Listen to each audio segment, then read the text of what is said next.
Hello, hello, hello, hello. All right, status of America.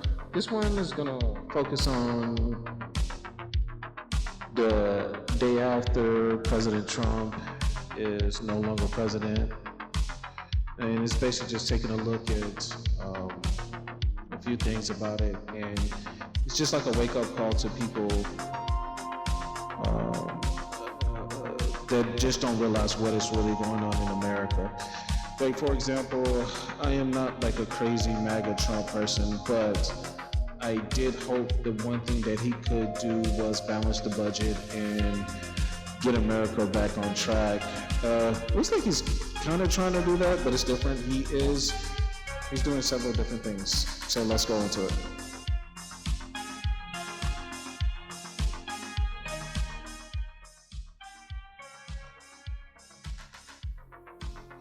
Okay, we're going to cover on this. First, I'm just going to start with the promise people believed in. What didn't happen? When hope collapsed, the path forward, what will we do next? Okay, America is at a crossroads.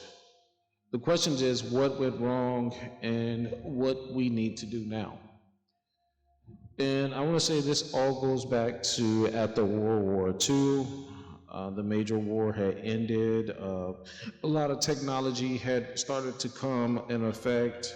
TV dinners, just a new age, the new age. And the 1940s, you got to say the parents birthed the children of the 1960s. And the end of that war did create a lot of change that affect Americas as well. We lost a lot of men, a lot of fathers died in this war. Once again, a lot of fathers died in this war, so a lot of women and families were raised without children. And even some of the men that came back from the war, they were not the same men. They were heavily drinkers, alcoholics, and suffered from what they called shell shock back then, aka PTSD, as we know as today. And that made the broken home even more broken. Okay. And it kind of led America down the path that it is today. A lot of people think it was the children of the 60s that became the adults, but no, it was the adults because they created the selfish children, the people that were addicted to things, children.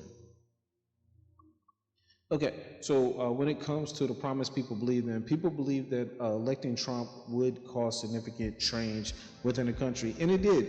It did help fight the woke virus, as Elon Musk got it, because we got a little crazy with the wokeness. Everybody wanted to be equal and everything, which is good, but we got a little stupid with it. It went too far to the left, but that's just human. I think we overcorrected a little bit, trying to correct things for the path. And I can say it was not necessarily a bad thing. The goal of the woke virus was to make America better. In some instances it did, but in some instances it did not. So Trump was supposed to come in and fix it. We went through the COVID and a lot of things, and we have a lot of issues in this country we hope that Trump would fix.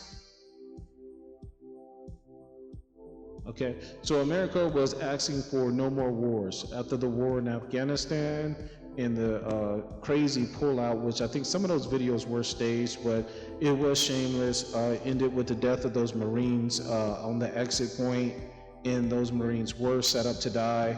Many of them, that was a horrible situation for those Marines to be in.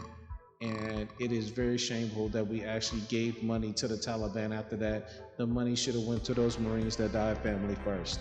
But that's a different issue, but it falls under the presence of no more foreign wars. And as you'll see currently, as of June 2026, we're in another war.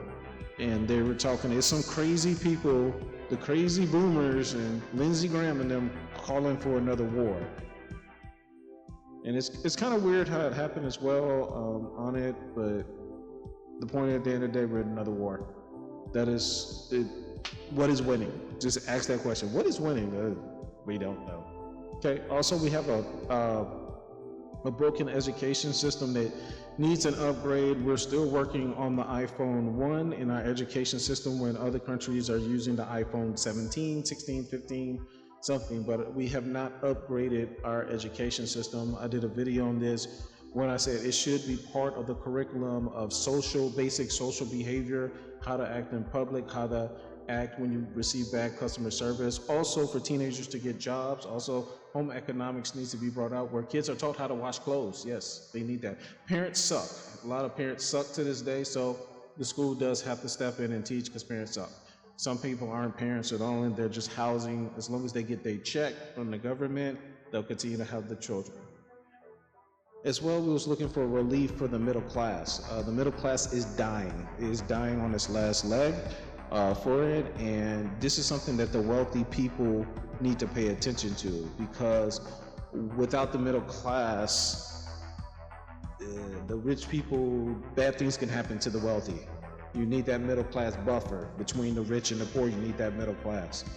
You need something for people to believe in. And right now, this current generation of children that are coming up, teenagers, people in college, their hope is dying.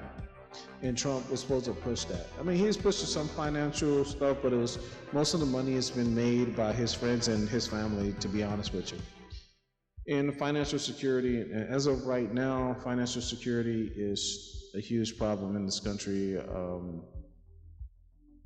People need help, and we send billions of dollars to other countries and to pay for wars, and a lot of it's wasted. One good thing that Trump did do is expose the taxpayer waste that we all knew was there, but now we know it's really there, and it's horrible. Check out the Leering Center. Medicare fraud is bad. And to this day, they're still not really doing nothing to really crack down. They're working it. Dr. Oz did come out with the Medicare crackdown. I like to sell that, but we still have a ways to go.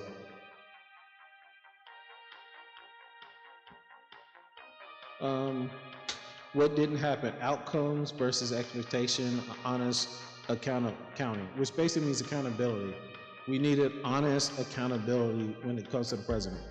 What was promised? I already kind of talked about this. End foreign conflict, stabilize the economy, reduce the national debt, transform education and wages. What unfolded? Wars continue and shift. The debt is continuing to rise. Housing costs have surged. They're kind of coming down right now because I think we've reached a tipping point in the housing where nobody can buy new ones. A lot of people are selling houses at a loss, realizing they paid more for it. And wages are lagging by inflation, and inflation is not going to stop. That is the biggest tax on the American people that American people don't even know it, that Congress continues to put on people. Inflation is a tax, Social Security is a tax, Medicare is a tax. We have all these taxes on us. They just call them different things.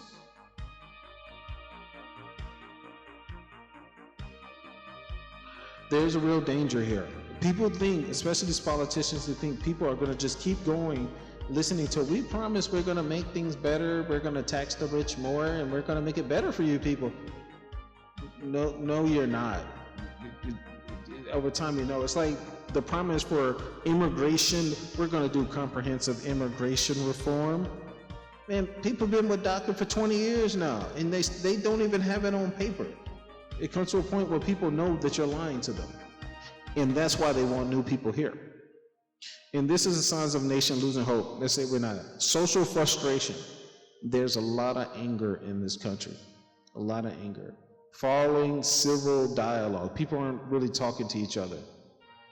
Social events. And it's kind of hard because when some people do try to talk, people are so angry that they're just raging. Economic anxiety. Shrinking of savings. Rising of costs. Credit card debt.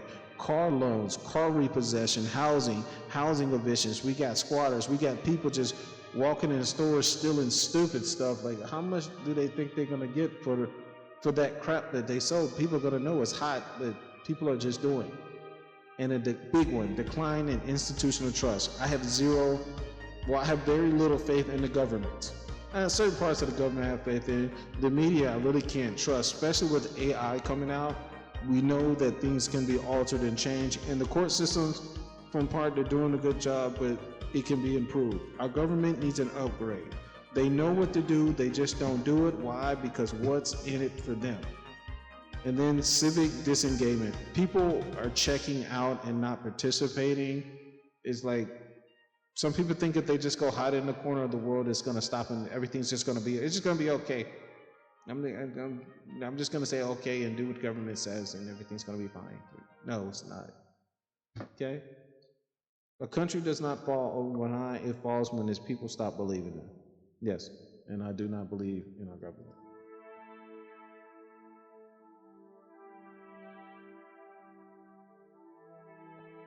So now what? What do we do? What's coming next?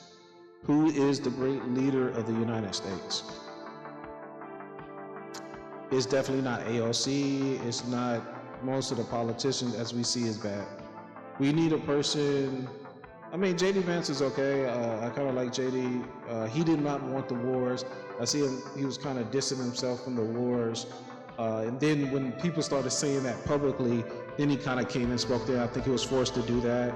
I see that Tulsi Gabbard stepped out. She may come back in. I know she's against the wars on it. She does not have the woke mind virus on it. There's some people in the Democratic Party that probably could do it, but I believe they're too compromised. And I believe Trump is compromised by the Epstein files. I think that's what the war got started. They keep trying to make us forget about it.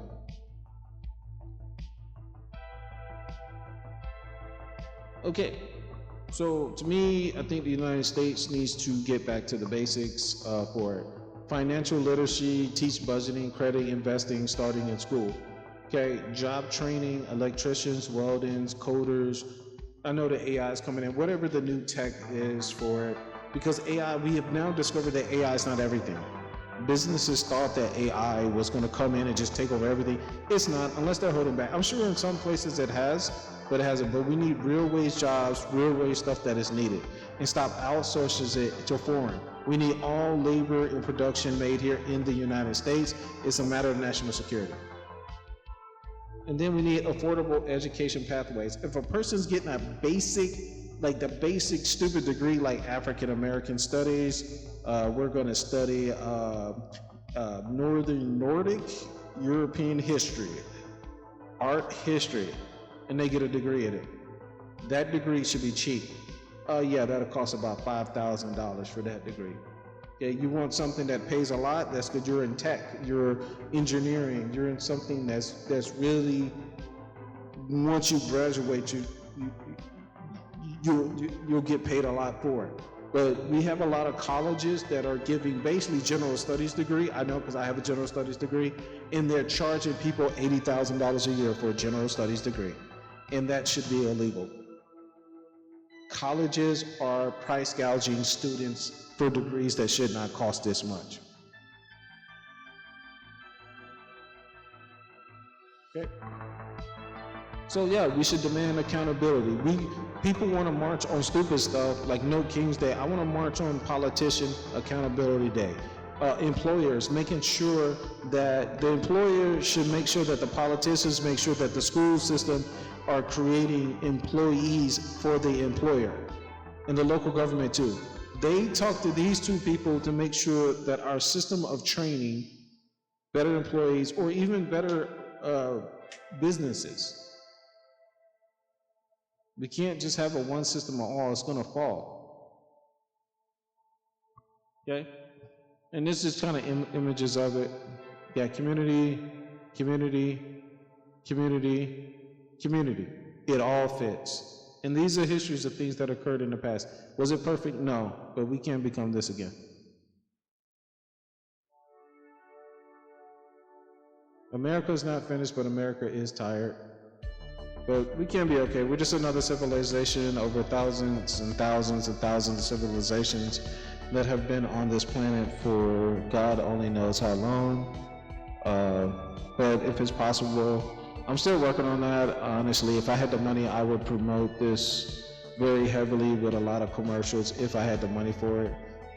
If I ever hit the lottery, I will promote this, especially like with the younger people. I think job training starting at the age of 13 would be very big on it, but we'll see. Thank you.